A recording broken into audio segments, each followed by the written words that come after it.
think it's important for beginning barbers or hairstylists, if you want to know how to cut, to at least know what tools you need to be looking at and what you're going to see, especially if you're looking at a veteran's barber station and you're trying to start picking up a little bit of game.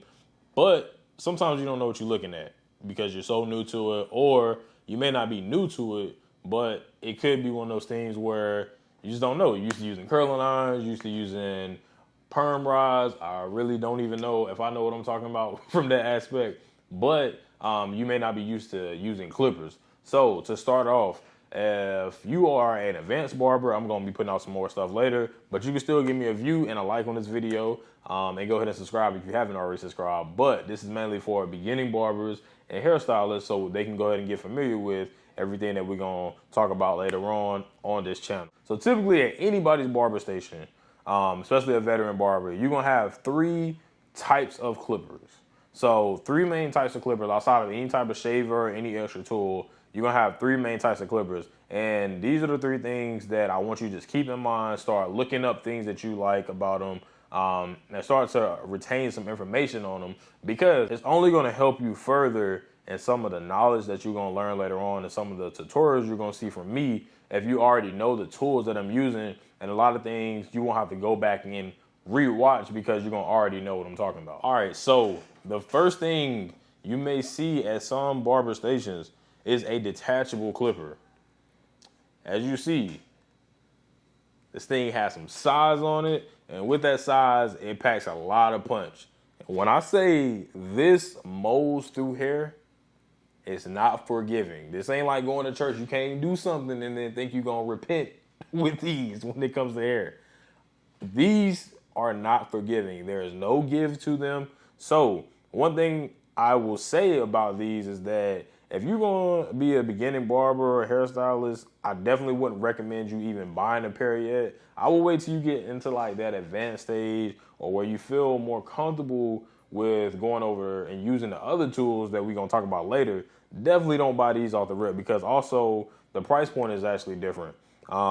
These are a lot more expensive than when it comes to buying regular adjustable clippers, which we can talk about some budget-friendly clippers or some beginning clippers later. But these things are not forgiving to the pocket or to the hair, because ultimately you got to think like these things are meant to mow. I'm talking about mow through hair. And one thing that you will notice, if we're going to like speak from the very beginning, is that you're not using guards with these. You're using blades, right? So these blades come right off. As you see, there's no lever on the side of this. This is just one strong machine. And it's really knocking out anything in its way. So remind you, don't even buy a pair of these yet, honestly. I'm just showing you for example, because you're not about to say Reese caused you to mess up a head, because I gave you the warning in advance. So like I said, don't even cop them yet. Just see them, familiarize yourself with the blades itself, because like I said, once you get to the advanced stage, yeah, you can use a pair of these, but we're far from that at this point. So don't even worry about them. This is only for educational purposes. Remind you, like I said, these things do have a lot of power. So if we do a sound check, I got them on low. These particular ones are the Andis Super 2s, and Super ZR2s, excuse me. But, they make multiple ones. They make the Supra, the Oster Octane, the famous Oster 76ers with the cord on it.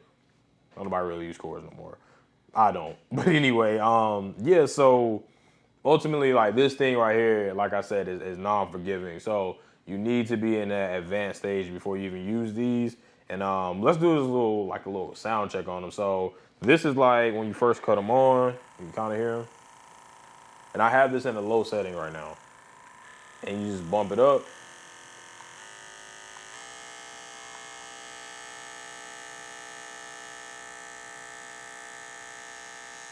Yeah. So, like I said, these things are strong.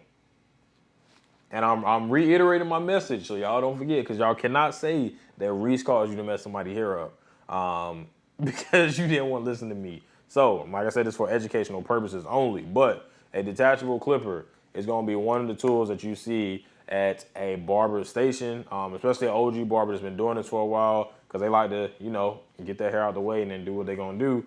But these things here, they definitely work well, you know, when they are properly taken care of and used appropriately. So, on to the next one. All right, so the next type of tool that you always going to see at a barber station, at any barber station, no matter where you go in this world, around the country, anywhere, you're going to see a pair of adjustable clippers. Everybody has their preferences. Everybody has their likes and dislikes. I guess that is what a preference is. But everybody has their overall preference of what type of clipper that they like. And I will make a video later on actually choosing the right clipper for you, because I feel like a lot of people they fall into the hype of just buying clipper after clipper after clipper. And honestly, in business, we want to be profitable. And I think a lot of people forget that we want to be profitable. And you should also invest in your craft and in your tools, but there's a thin line between the two. You can't just go out and buy a bunch of shit just because it looks cool, because you see the gold clipper come out. Now you want to buy every single pair of gold clippers because they look good and you're not even using them and it's not making you any money. So, like I said, we want to make sure that we find the clippers that we like, that are cool and match what we want to do, especially for, you know, specific hairstyle that you're going for, maybe textures that you may cut more than others. Like I cut a lot more curly hair than I do straight hair. So for me, I have adjustable clippers that can cut both, but may cut curly hair, in my opinion, a little bit better, or I can utilize them a little bit better based off of how I work them out.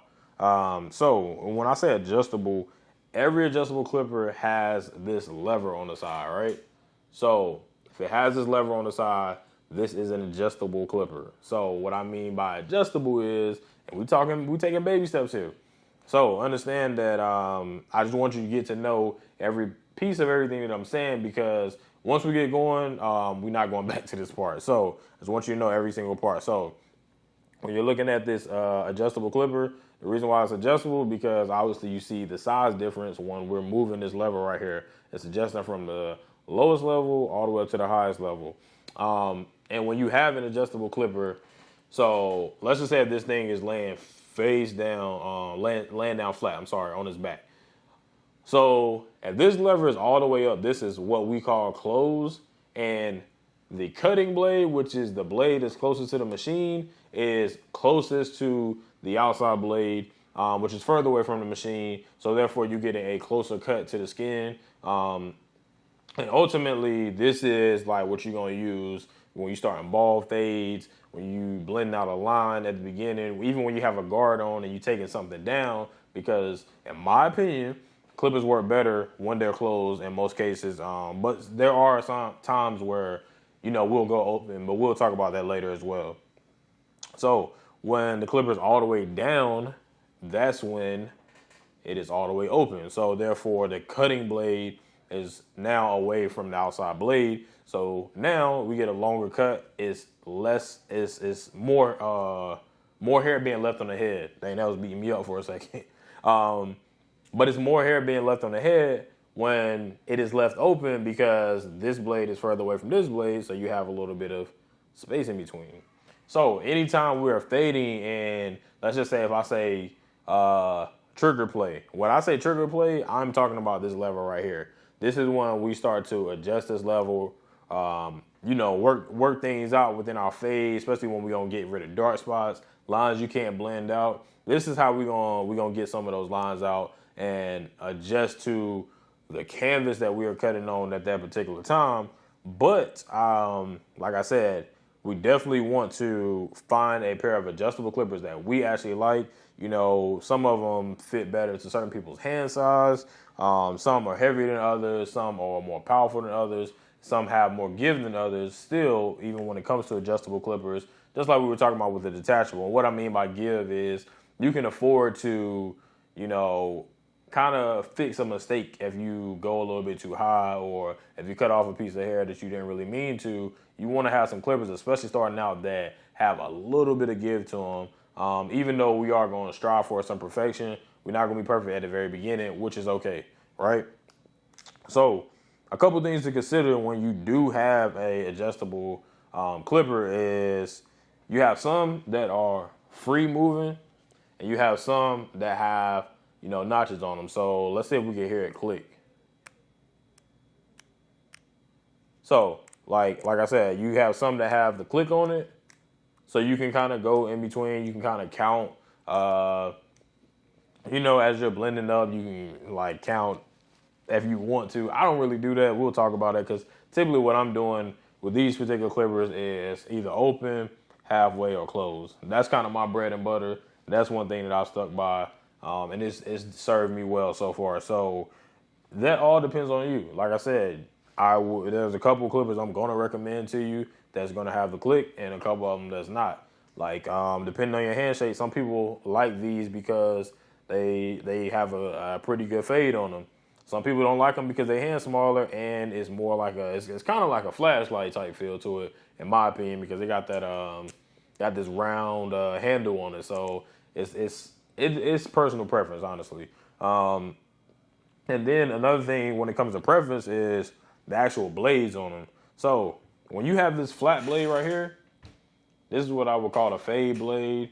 Some people may say surgical. There's so many different blades out there. Whatever the case may be, the Barber police, you can arrest me later, whatever. Ultimately, you got a fade blade, and then you got a taper blade. So these taper blades got the ridges on them. This taper blades is all C motion. It's all C motion when you cut. And I'm kind of exaggerating with it. I wouldn't be holding my clippers this loose. But yeah, so the taper blade is all C motion. All C motion. So anytime you using these, it's all C motion, right? And what I mean by C motion is how you flicking. Like this makes a C. This makes a C, right? That's a little dance move. I'm about to copyright that. So this makes a C, right? But yeah, so that's how you use these. Then you got a fade blade. So with the fade blade, we're going up and down with it. Literally just up and down. Because once you scoop with these, yeah, sometimes as you get more advanced, it may work with certain clippers, especially if the clippers have more power. But, this is a major but, you can definitely stab your clients with these. And I don't mean like you ain't about to Freddy Krueger them, but at the same time, it could be an uncomfortable feel. It could be a pull, it could be a snag, because this blade is meant to be left to be a little bit more flat, and is meant to be faded right against the head to get a closer fade, to get a smoother fade, and ultimately use this appropriately. Last but not least, we have the trimmer. So some people have these, ultimately, you know, this is just a good starter tool in general because you can start playing around with it. Definitely don't want to try to cut no eyebrows, try to line yourself up and nothing like that too soon, because you definitely can have a little lopsidedness if you have something go wrong with this. But ultimately, you always need one or two, I'm gonna say two actually. You always need at least two good pairs of trimmers, in my opinion. And these we will also go over as to what is budget friendly, what I would recommend, because I would always keep a good pair of these on hand, just in general, honestly, because you know you may start using them to ball it out with. You use them line up. You use them for designs. If you're a barber, you can use them for bald heads. It's just so many different dual purposes for this particular tool. So you need a couple good pairs, even just in case you drop a pair and the blade chip on these. You don't want to use a chip blade on a client because it's definitely going to be uncomfortable. So you're probably not going to get a tip at the end if you slice and dice your client because you got a chip blade on it ultimately. So definitely look out for those, you know, especially if you drop them. They could be out of whack, whatever the case may be. But like I said already, one way we're using these for bald and lines. Balding and lines, balding and lines, balding and lines. That's it. Anytime we need to, you know, start the bottom of a fade, we're using these.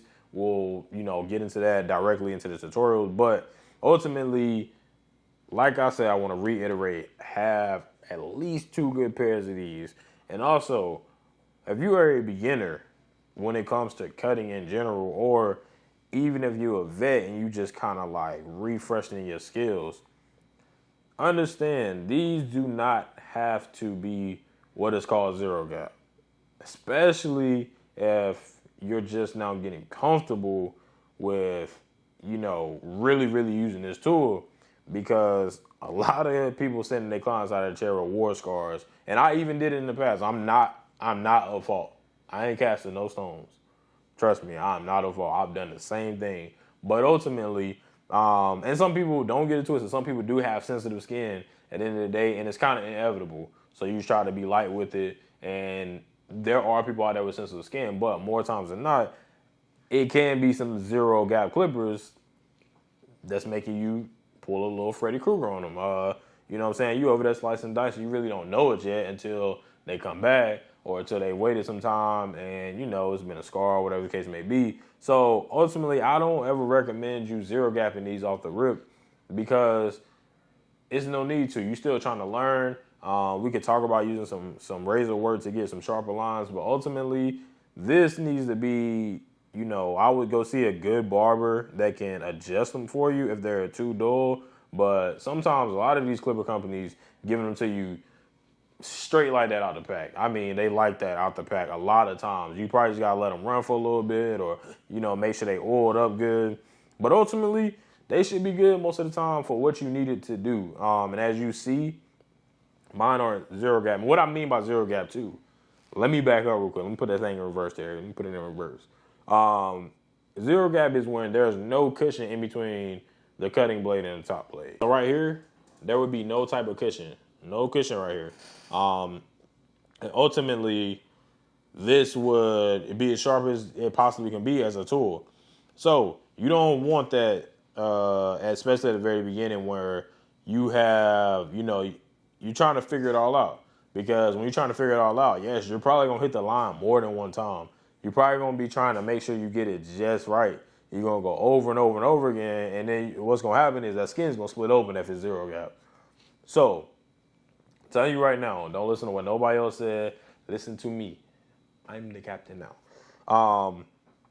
Ultimately, just make sure you just got a good pair, just a good solid pair. Like I said, we'll go over those as to what I would suggest to get, what I would suggest to purchase, because you don't want to go out and spend a bunch of money on this, especially if you're just getting into the industry, or if you may be in a position where you're trying to, you know, just freshen up your skills. And you already got tools and stuff like that. And lastly, go have fun. So let's go learn and have fun.